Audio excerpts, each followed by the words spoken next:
don't you think? Okay, good evening, everybody. Welcome to our session on UDOIT Advantage. This session is being recorded, and we will share the recording out with faculty on the Tech Tip Tuesdays, and we'll make sure this group who are with us tonight, we'll make sure that you all get the copy as well. With us tonight is Paige Durham, the VCCS provider of accessibility, all things accessible. And we're going to focus on UDOIT. Paige, it's all Yep. yours. All right. Well, good evening, everybody. Again, just a reminder, please make sure you put your questions in the Q&A, and Sherry may answer some of them in the chat. But right now we're going to start here. So UDOIT Advantage, and this is the January/February/March edition, but it is the 2026 edition. So I'll fix that. I don't like having that. I don't know why that says January. Wishful thinking, I guess. Look at that. Now it's the right month. All right. So you will get a copy of this at the end of the presentation. So what is UDOIT Advantage? So UDOIT Advantage is the upgraded version of the Universal Design Online Content Inspection Tool. That's a lot. That's a lot of words, right? But it's basically a scan of your Canvas course. And what it's looking for are accessibility issues. And we're going to go over each of the things that it's good at finding. And we're also going to talk about how it's not always finding everything. One of the things that UDOIT Advantage does recently, just an addition, is now that it will look at PDFs, tagging, and documents and files. Prior to this, if you worked in the VCCS before, we had a free version of UDOIT. So it is looking at everything in your Canvas course, including items that are not published, or maybe there are multiple copies. So the first thing anybody that I suggest that everybody does is kind of do a little house cleaning in your Canvas course. So why we're talking about this is the DOJ's final ruling is that by April of this year, on the 24th of April, to be very specific, all digital materials should be accessible. And the level of accessibility is the WCAG 2.1 AA compliance standard. That is the minimum requirement that ensures that all learners can access the materials. This applies to every single thing that is in your Canvas course. YouTube videos, maybe you own them, maybe you don't. Studio videos, transcripts of lectures, lecture videos, any kind of reading content, OER materials, files, pages, quizzes, assignments, discussions, all of those things are digital content. So UDOIT is a tool that helps you get to compliance. Please understand that it is a tool and it helps you check things, but I would not say that necessarily it is a 100% validation tool. All right, so UDOIT can do some things, but it can't do everything. It can check for alt text, it can check for heading structure, tables, color contrast, links, PDF accessibility, document accessibility, and PowerPoints. What it can't do, it can't verify video captions. It can, however, tell you if they have been automatically created. It can't check quiz question banks. It can check a description, but not the question banks themselves. It can't validate content for accuracy, specifically an alt text. And then there may be some other things. So you're going to take the UDOIT tool and you're going to use that as a place to begin. So as I stated earlier, the UDOIT Advantage now has the ability to scan OCR for PDFs. So that's a fancy way of saying if you open a PDF and you can use Control F and you can search for a word, that means that your PDF is scannable. And so it's moving toward the first step of accessibility.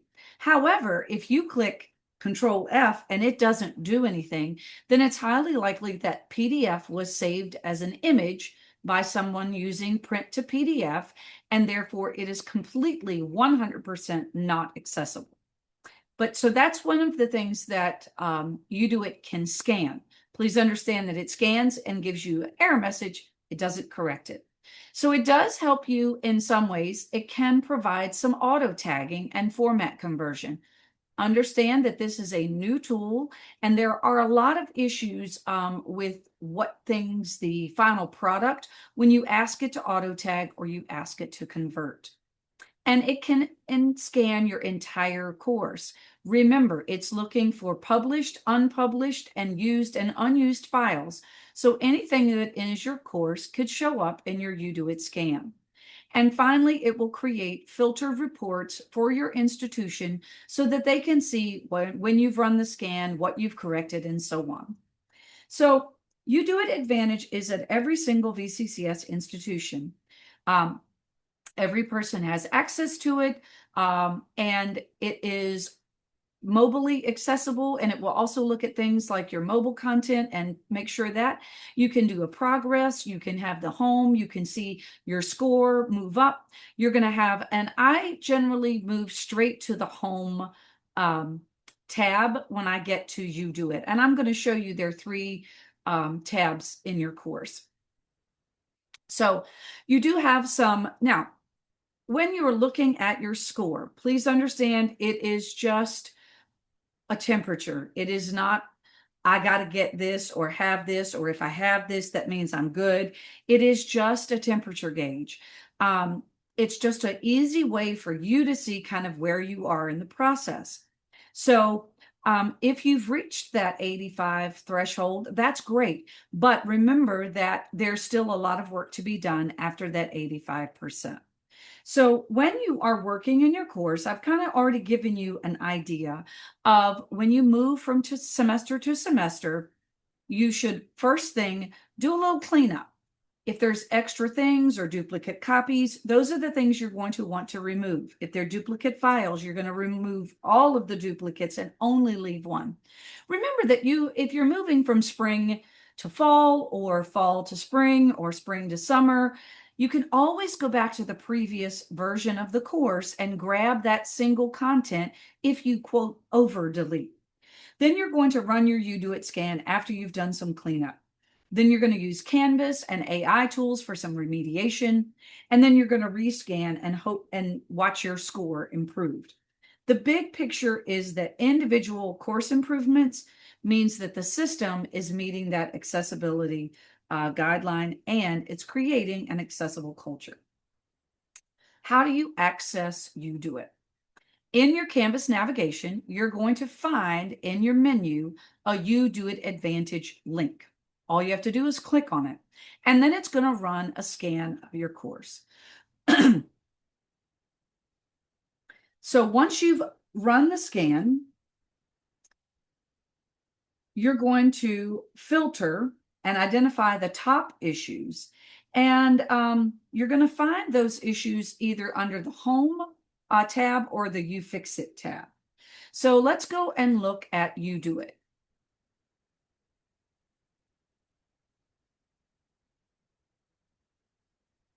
Okay, we are now in Canvas. I already ran a scan on this. As you can see that it was run. That's weird that it says tomorrow, but whatever, we're going to go with that. I'm going to click on home, and you're going to see that that's my score. My score is a 79%. However, you see I have three categories. I do not want to use the easiest to fix. I'm just going to close that little side panel. What I would like for everybody to concentrate on is the high impact area. Okay, so if I click on high impact, some of the things that you're going to see are easily fixed within UDOIT. Some other things, such as PDF and video captions, those are going to require a little extra time and outside kind of manipulation in order to get them to the point where they are accessible.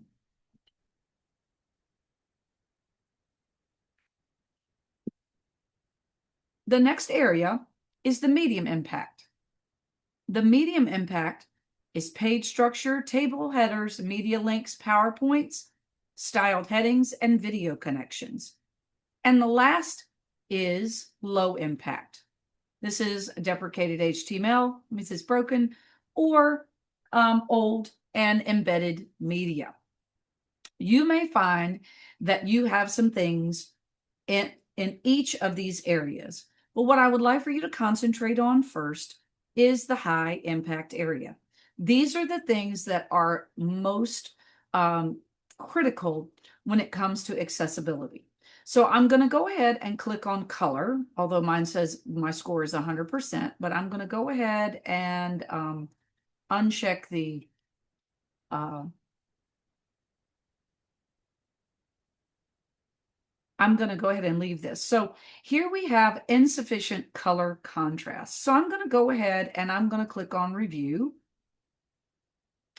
And so now you can see that I have pulled this up and my color contrast is telling me that my ratio is only 4:1.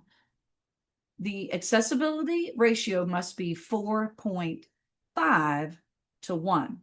So I can use the arrows to darken and lighten the color of red. Now I have a red that meets the ratio of 4.5:1. So now I can save that. And that issue has now been fixed. So if I go to the next issue, now we have a background color that's a problem because it's, again, not a high enough ratio. We can use the arrows to get to a point where we have the appropriate color contrast, and then we can click Save. So those are how you can fix insufficient color contrast. Now this one says potential use of color alone to communicate information. So let's take a look at that. So I'm not sure what it's finding.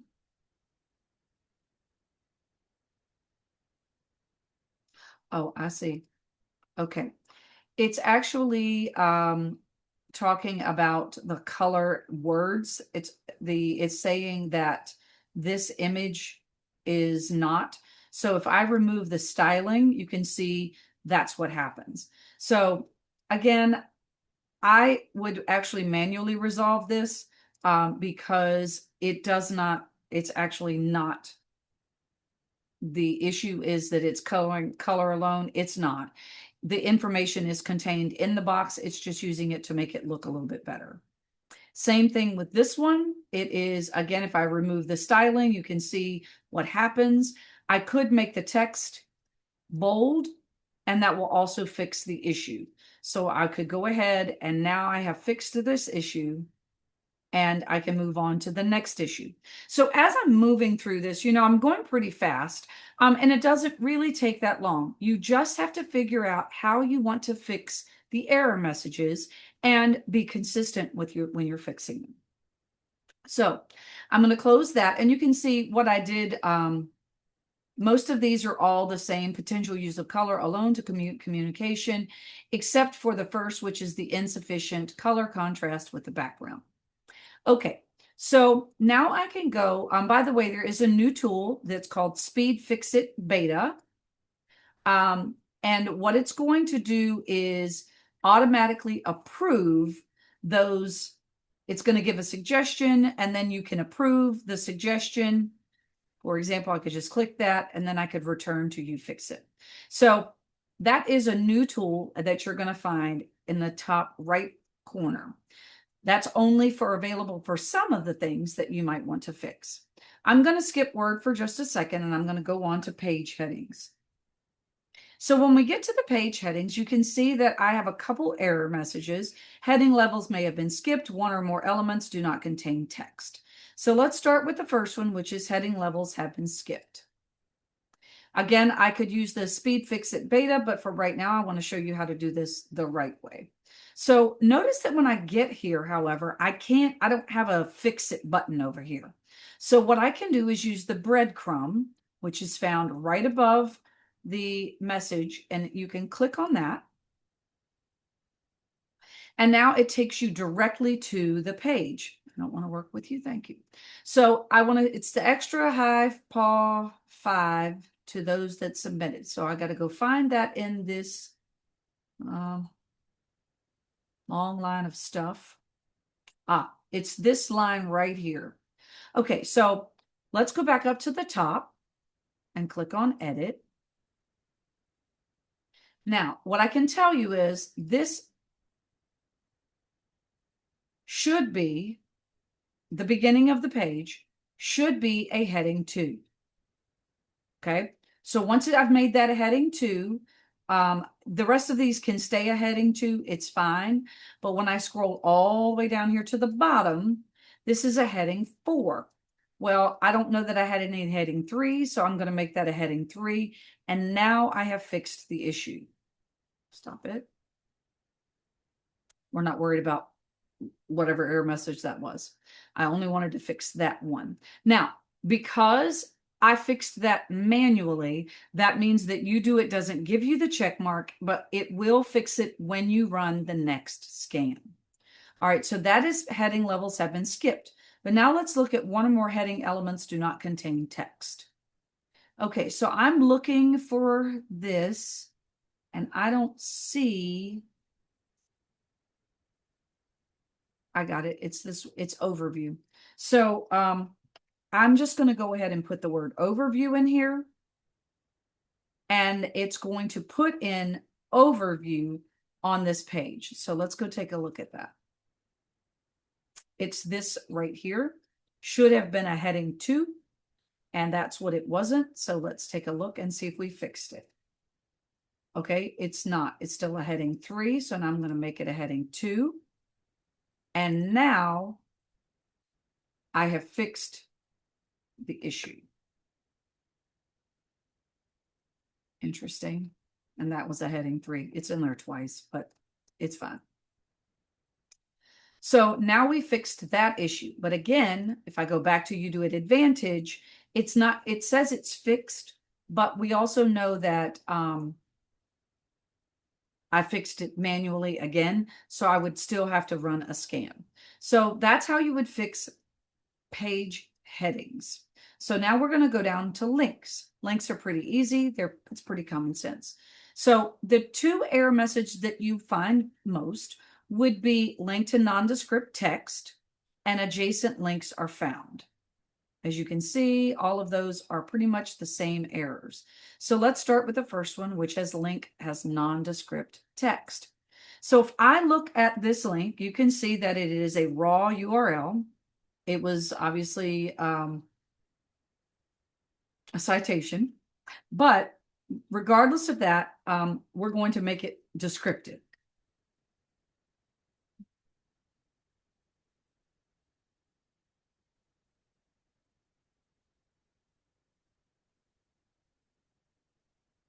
And I'm going to leave it just like that and click save. That is all you have to do to fix the link. What I would like to remind you is when you start typing, the link goes away, but you can still see the original link text right above the box so that you can figure out exactly what the descriptive link should be. Most of the time you can figure it out without having to visit the URL, but you may have to. So that is what you see, link has nondescript text. Adjacent links. So if I look at this,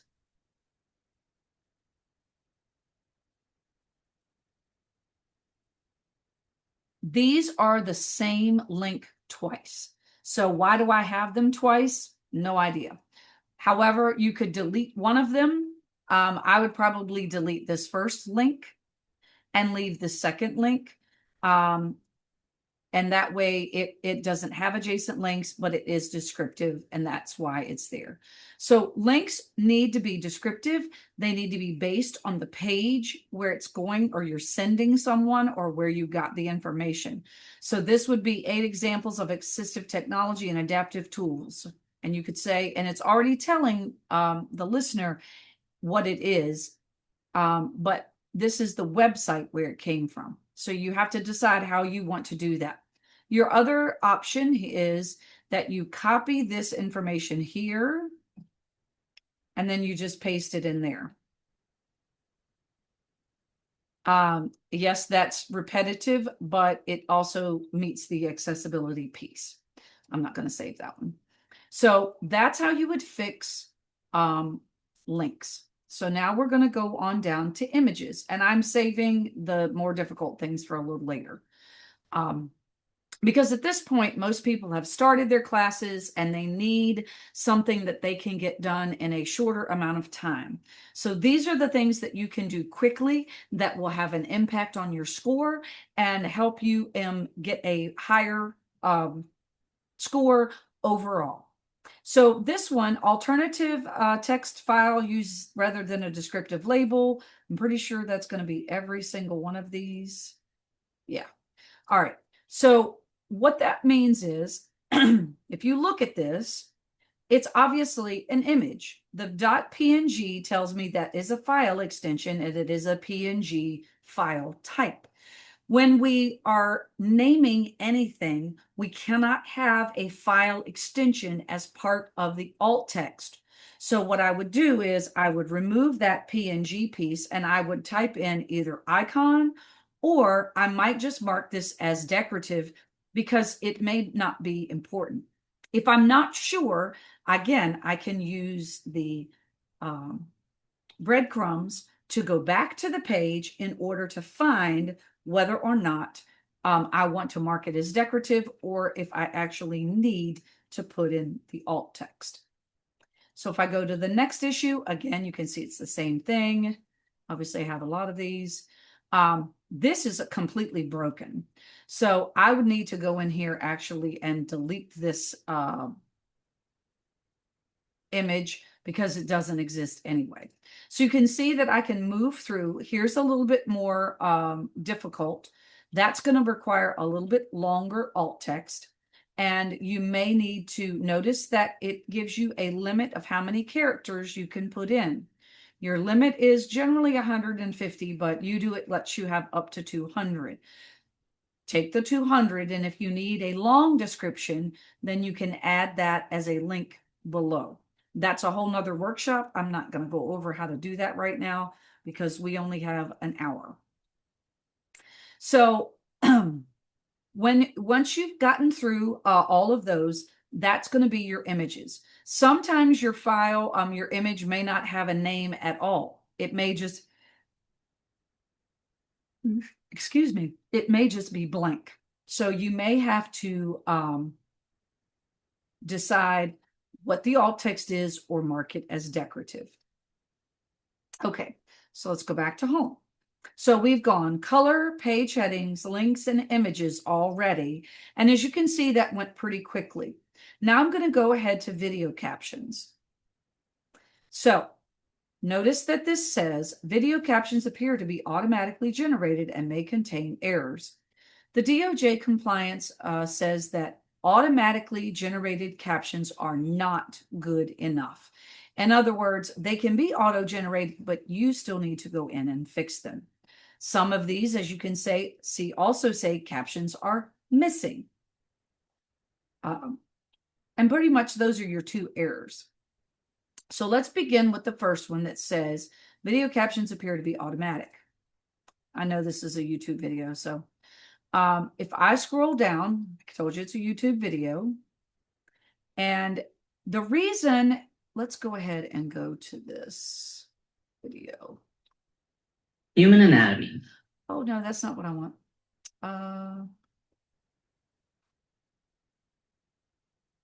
All right, I'm going to go to the video and I want to show you how it knows that the video has auto-generated captions.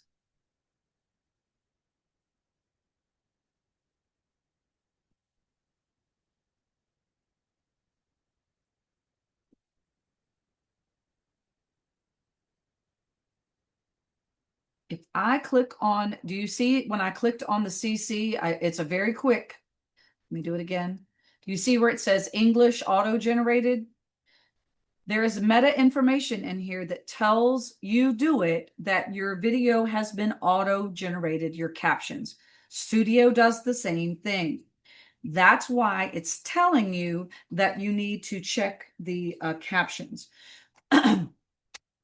Also, if you notice, I have over here on the right, this is a plugin or an extension in Chrome or whatever browser I happen to be in, Wavebox, and called Merlin. And this extension will allow me to generate a transcript, and then I can copy that transcript and put it in a document, and then that is going to be how I meet the compliance of a video that I don't own, because eLearnin is not a video that I can edit. I can't make them correct their captions, but I can provide a transcript, and that transcript is what I can check and make sure that it is correct. So let's go back. Paige, is there a difference if I've embedded the video or have a link to the video? Does UDOIT see them both? Yes. And I fix it both the same. If it's not my video and I link to it, I can create a transcript. If I've embedded it and it's not mine, I can create a transcript. So it's the same fix, regardless how I put it in my course. Correct. Thank you. So now I have a whole document on how to do the transcript and all of that from YouTube videos, but we don't have time for that right now. So I'm going to keep on going. Now you can request that it look and see if maybe somebody updated the captions. Obviously they didn't, and I knew they wouldn't. Most people are not going to. I can assure you that's going to be the majority of the case. Almost all of these videos are all YouTube videos. So that's how I know this. So now I want to go look at this one that says video captions are missing, because I find that odd. So let's go to this social learning tools page.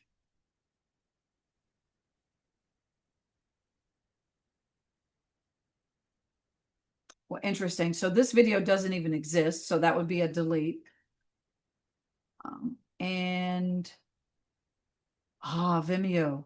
So Vimeo doesn't always have captions. So if I go to, and you notice if I click here,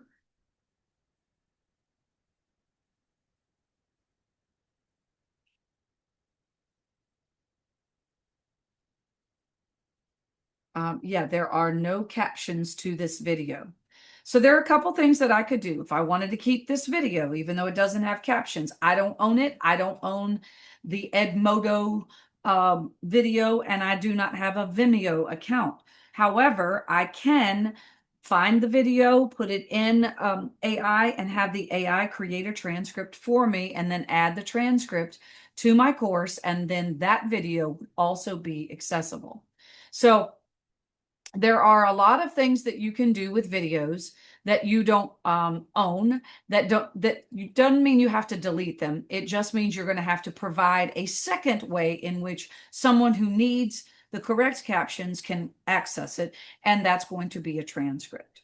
Can you repeat that one more time? If there's a video that I've linked to that's not mine, Yep. How do I get the transcript?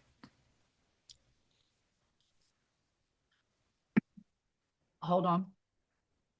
I will give you a link.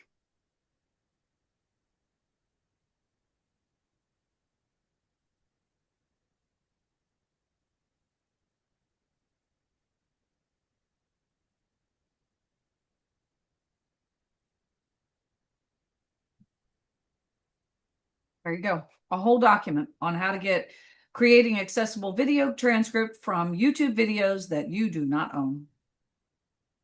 Thank you. You're welcome. All right. So now you can see, so that's going to be now there's nothing SpeedFix Beta can do here. I don't even know why that exists on this page, but again, that's going to be how you fix the videos that have automatically generated captions. So, and if they appear to be missing, then again, regardless of if you don't own the video, then your only option to meet the accessibility piece is to provide a transcript.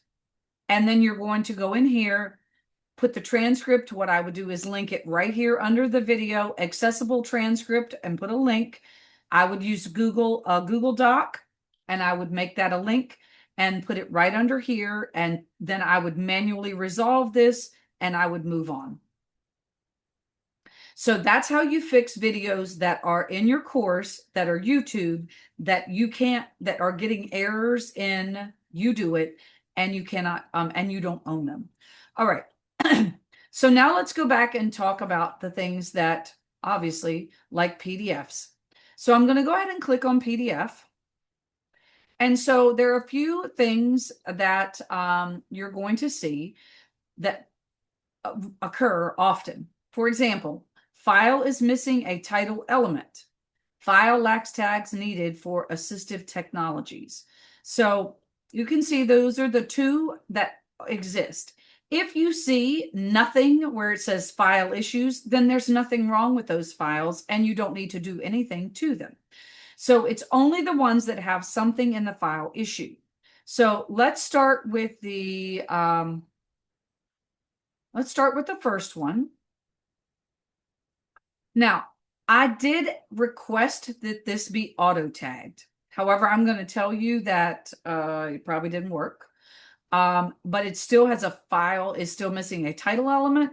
So you're probably going to want to do the following. So the first thing I'm going to do is download the file.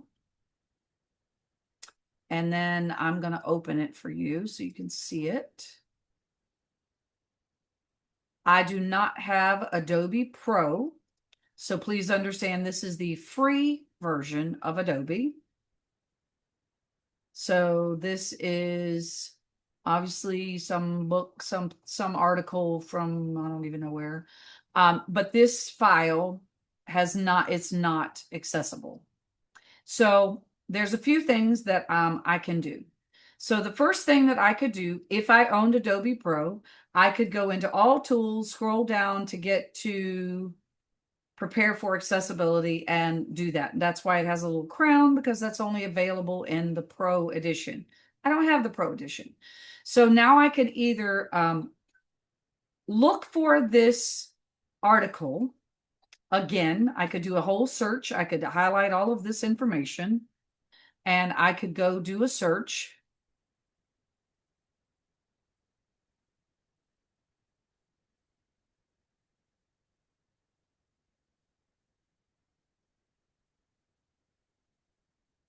And I see that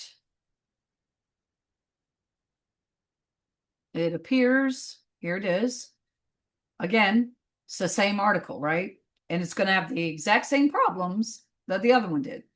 So I could, again, look for something else to see if it happens to be somewhere else. Okay. This is one from the National Library of Medicine. It's possible that this one might be accessible.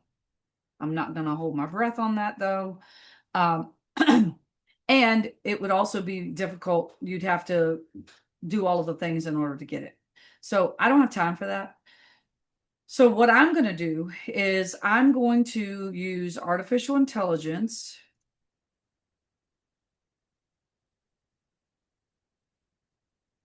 to help me make this accessible.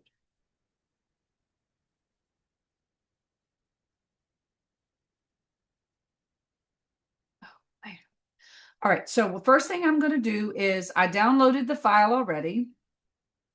And I'm going to tell Claude, I need this as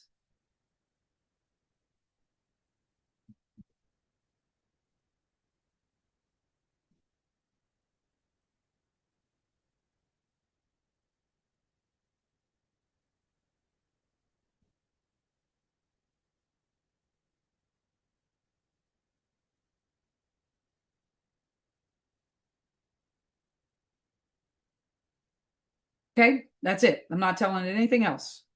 Gave it the file. And now I'm going to go back to UDOIT because this is going to take a little bit of time. So, all right.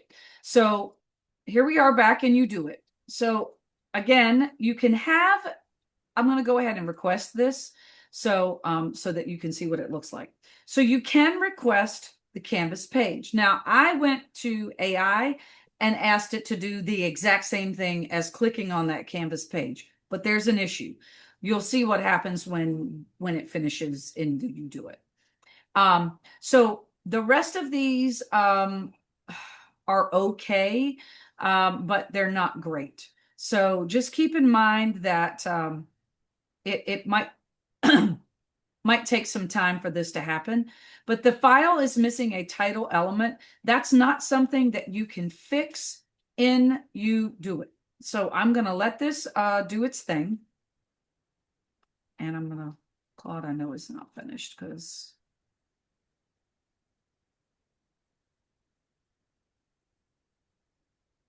he's still talking to himself.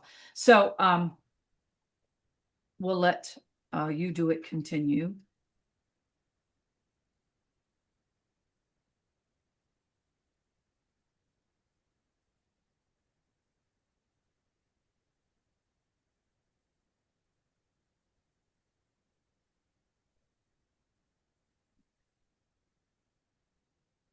Sorry that this isn't speedy. Okay, let me I wonder if it'll still, yeah, it'll do it. All right, I'm gonna go ahead and let that go for now. So any of these that you see here, I have choices. If I have the source file, then I'm going to go back to the source file. So for example, if I have this getting whatever, I don't even know what this is. There we go. If I have this as a source file, then I'm going to go back to the source file and make it accessible and return it to a PDF. I'm not going to try to, here we go. Oh, this, yeah. So this file, as you can see, has lots of images in it, which is going to be really a bear to do for accessibility because each image will have to have alt text. And so that will have to be fixed. However, I do want you to notice that at the bottom of this is an email. I could reach out to Daniel and ask him if he has an accessible version of this document. That could be one thing that you can do if you don't own it. If you do have access to the source document, that's where you want to begin and make sure that you have made it accessible first as a Word document or PowerPoint, and then make it into a PDF. So I'm going to go back now and see if this is done. It's done. Now, if I want to view this, I can click on view. So we have this weird business over here on the right. There's some very strange. Yeah. Then we have, so you can see that some of it didn't look too bad. And then others of it looks perfectly horrible. So you could request it to be made into HTML. But you also will have to look and see what it looks like because that is not something that you could leave in your course as it is. So I'm actually just gonna, for now, I'll just leave it like it is for just a second. So I'm gonna go back and see what Claude is doing. Oh, he quit on me.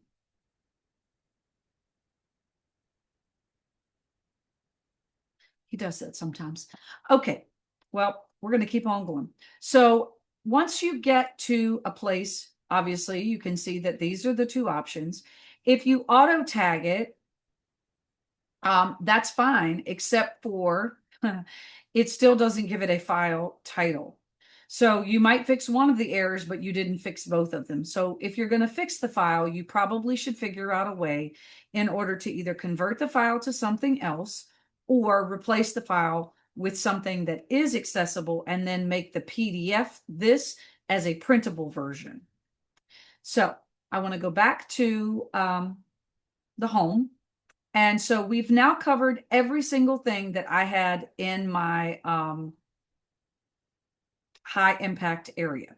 So I've talked about how to fix all of those. Now I want to look at the medium. So if I go to page structure and is very similar to page headings. So it says headings may be missing. I'm not sure. Interesting.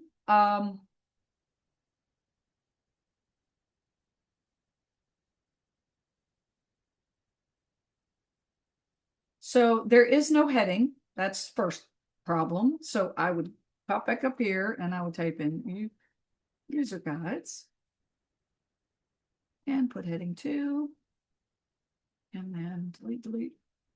And I might make this a heading 3 and make this a heading 3. And you get the idea, because capital letters and bold are not headings and they do not provide structure.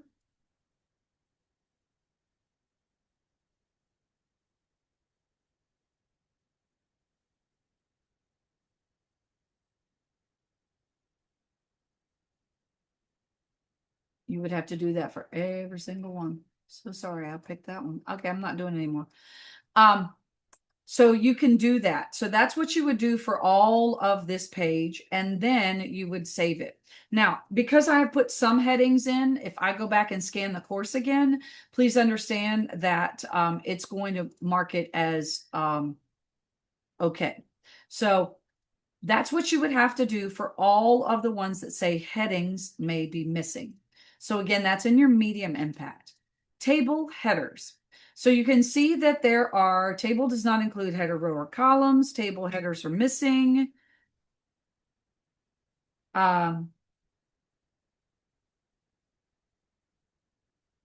Most of these are going to be the same errors. So let's go with this one. So as you can see that this doesn't even look like a table. So let's take a look at why this looks this way. All right, so I'm going to go here. So this is a great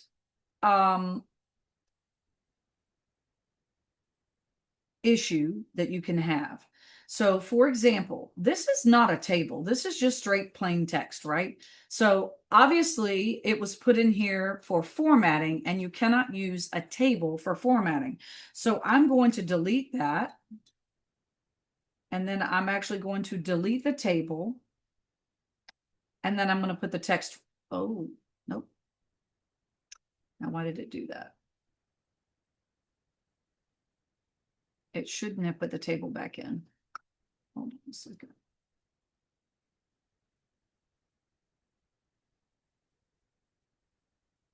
All right, I got it. So I just copied the text and now I have removed the table. And so this page is now accessible. So I can click save and notice that the little accessibility checker thing is gone. So when you are looking at tables, if this looks like it isn't really a table, then you may need to go back and take and remove any formatting that someone used to make it a table. So let's look at this one. Oh, I don't know what that is. Let's pick a different one. Ah, this is actually a real table. So from here, it says the column header. However, that's not, it may be the row header. But you have to decide what it is. If it's the column header and the row header, or if it's just the column header. If that's the case, you click save. And now your table is compliant. So this evidently is a blank table. Also, you may find a few times when you're running your UDOIT scan that you come across something that appears to be nothing like that. So there's nothing here. So I'm just going to go ahead and click delete empty table. and click save, because there's nothing here. This is obviously an accident. Who knows how it happens? You may find that with links. You may find that with other things. If you don't see anything and it just appears as a yellow box, then what it may be is there may be some hidden something in the HTML that needs to be deleted. So most of these, as you can see, are actual tables. And again, you can click and make the header column or the row. I'm going to probably do both for this one, and click save. So that's how you can work through the tables. They're not that difficult to do. You just have to decide how you want your table to be defined, whether it's by column header or by row header. So moving on, we have media links. We have PowerPoint, which may or may not show up here. Styled headings. Styles may be used instead of semantic markup. So if I look at this, I have no idea why this is a problem. But if I click none, that will fix it. Or if I made it in H2 or H3 or H4. Obviously, for the purpose of just demonstration, I'll just click none and click save. Part of it has to do with because there is a space before web. In other words, this indent messes up a screen reader. If it's not marked, like, is it a header? Is it a bullet point? Is it something else? But moving it as an indent causes the screen reader to be a little bit confused as to whether it's a list or something else, or if it's a header. It doesn't know how to react, and that's why it gets brought up as an error message. So that is your styled headings. Video connection. Again, this is the same thing as before. The content could not check captions, linked or embedded external content, may not meet accessibility standards. Well, that's because there's a broken video. So you may find that as well. So you may need to check those. Could not connect to Vimeo to check. So you can, again, you can check it again, and if it still exists. So earlier, Sherry asked me if it's a link or embedded, if that matters. Obviously, you can see that it does not matter. This is just a link, but from what I could do now is leave the link as it is. Underneath, I could add a accessible transcript and put that in there as a Google page or something else. So if now that is all of my accessibility checks. So we've run through, and I talked about the critical errors, or those are your high impact. So that's what you need to fix first. Then you're going to work on your medium, and then you'll work on your low. Now, again, when you get to you fix it, you see there's high impact, medium impact, and low impact. And you're going to want to work through each section and do things in a way that works for you as far as your workflow is concerned. So kinds of errors, again, we talked about using color alone for emphasis or insufficient color contrast. Alternative text should not be the image file name. Heading levels should not be skipped.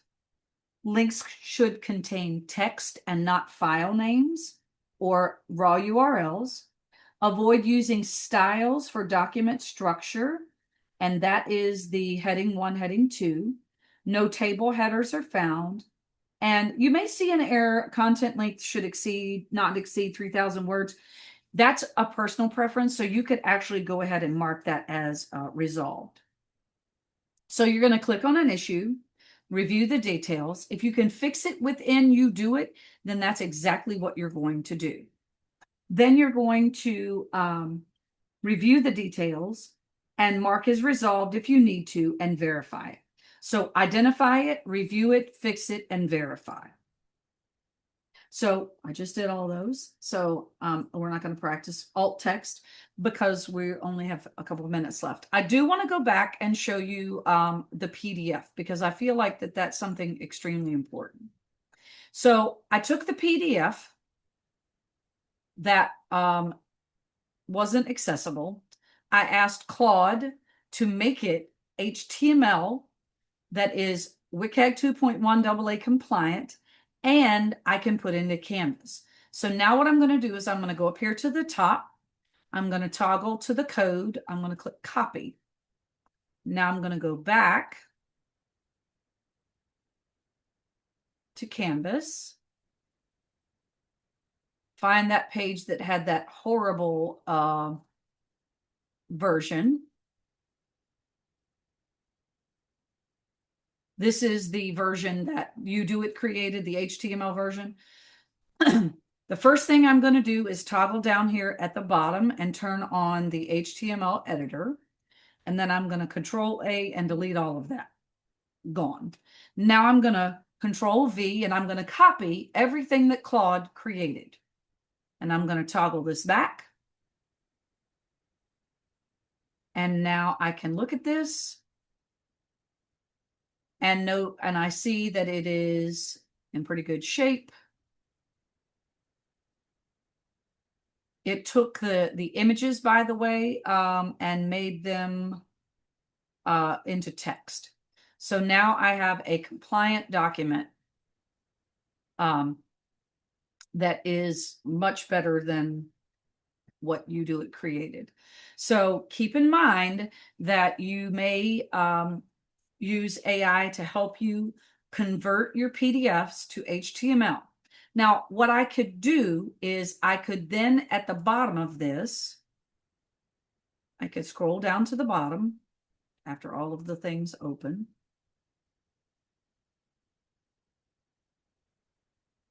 So it's telling you this summary is provided for educational purposes. Please. Okay. So what I'm going to do now is I'm going to put down here printable version. And then I'm going to link that version.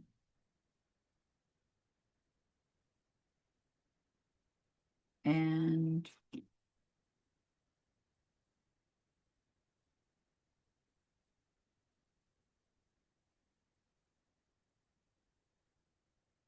oh no, that's not what I want. It's this one.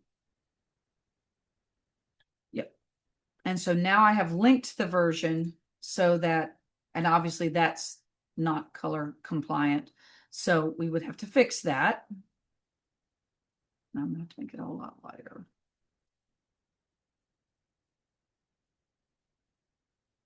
And now it's fixed.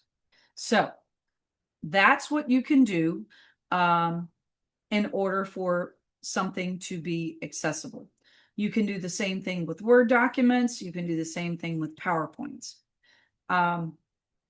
Sherry, in our last 5 minutes, is there anything else, not Siri, shush, is there anything else that you would like for me to go over? One of the main points that I want to make is whether you attend this Canvas session, a session on Google Docs, Microsoft Word, PDFs, the structure is always going to be the same, that you need headings, alt tags, captions and transcripts, and descriptive URLs, no matter what type of document it is. So when you get used to doing it, you'll be doing it in everything. There's a little bit of a question about why you chose Claude over the other ones of Copilot, Gemini, Perplexity, and every The other rest of them AI. won't do it. They won't do it. You can try it if you want, but you're going to spend more time having conversations. Claude just had an update last week that actually allows a PDF. It will actually recreate a PDF for you that is accessible, but that update just happened last week. There are no other AIs that will do that. Gemini will not make you a PDF. Copilot will not make you a PDF. HTML is a little bit different. Gemini is pretty good. Coding is not, Copilot is not for coding at all. It's terrible. It is a Microsoft product that is good for Microsoft things. If you put in a Word document or a PowerPoint and you ask it to help you make those things accessible, it will walk you through the steps, but it's not going to make it for you. That's the difference. So some of the other AIs are far more advanced and can actually recreate things such as HTML or PDFs or even a Word document. Yeah. And most of us, unlike Paige, are not paying for our AI. So Correct. it will limit how many documents it'll fix for you in 24 hours, Yep. and then you have to wait 24 hours. So It won't, depending it's not what, always 24 hours. Sometimes it's a 6 hour window. It's going to tell you okay, exactly what time you can come back. Most of the time, it's going to be about 6, 7 hours ahead. It's going to say you can come back at 5 o'clock, or what depends on what time you run out. But it's going to always tell you what time you can continue the conversation or that you get more credits back. So, okay. yeah, it's going to give you the exact time. It's not going to be a 24-hour window that you have to guess. Claude is very specific and will tell you exact time that you can come back and play some more. So what I've done for you is I put in the chat, I put a copy of the presentation so that you can see all of the information on alt text and how to write good alt text. I didn't want to go over that because that's very lengthy. I also put in there, and there's table, how to do table headers, heading structures, other challenges that you may encounter. And then there is information on how to use AI for auto tagging, bulk operations, alt text, and other things that AI is good for as far as accessibility remediation goes. Then just remember that the first thing you want to begin with is always your high impact areas. I highly suggest at this time in the semester that you try to use the You Fix It tool, or the things that you do it will allow you to fix within its own platform. Do them first, and then work on your PDFs and your documents and your PowerPoints, because those are going to be much more time consuming, and you're going to have to figure out your own personal workflow in order to get however many you have done in the time, hopefully by the end of the semester. Your goal is to have all of your materials 100% compliant by the end of the semester. Your other goal is that you want to make sure that you have your course at 85% before April 1st. And some institutions have said 100%. So you're going to go with whatever your institution has told you. Sherry and I work at the system office, so I'm giving you a broad overstroke of kind of what is the general consensus, but everybody is different. Tomorrow I have open lab from 9 a.m. to 2 p.m. I And posted the link to the open lab in the chat. And then also I have it again on Wednesday, and we will be doing some more workshops. And I also gave you a link to my website. And on the last page of the website is the office hour information, including any of the webinars. And you can click on them, and it will take you right to either the registration, or it will take you straight to the office hours. If you have questions, my email is at the end of the presentation, which I did give you a link to. Please feel free to reach out. And it is 8 o'clock. So on that note, I am done. Thank you, Paige, and thank you everybody for giving us this evening. Accessibility is a global issue. When we make our stuff more accessible, it's not just for somebody who has an issue. It actually makes our work easier for all people. Thank you very much for all your work, and we will get the recording out to you. Have a good night, everyone.